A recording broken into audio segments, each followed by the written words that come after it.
আমাদের এখানের বিশেষ আকর্ষণ হচ্ছে প্রতি বছরই আমাদের দুর্গা মাকে এভাবে দশমীতে কাঁধে করে নিরঞ্জনের উদ্দেশ্যে রওনা দেওয়া হয়।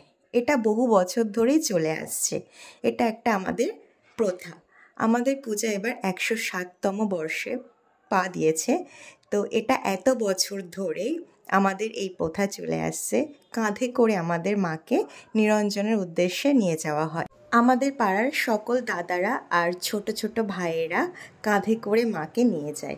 যেতে যেতে অনেক কষ্ট হয়, মাঝপথে ওরা থেমেও যায়, কিছুটা থেমে কয়েক সেকেন্ড থেমে আবার মাকে নিয়ে আবার রওনা দেওয়া হয়। আর আমরা সবাই পিছনে মায়ের পিছন পিছন দৌড়াতে দৌড়াতে যাই। এটা বেশ মজাও হয়, কিন্তু যারা কাঁধে করে নিয়ে যায় তাদের খুব কষ্ট হয়। আমরা তো আনন্দে ছুটতে ছুটতে যাই, কিন্তু যে দাদারা বা ভাইয়েরা মাকে নিয়ে যায় তাদের সত্যি অনেক কষ্ট হয়। আমাদের দুর্গা মা যত বড়ই হোক না কেন, প্রতি বছরই এই প্রথা মেনে কাঁধে করে দুর্গা মাকে নিয়ে যাওয়া হয়।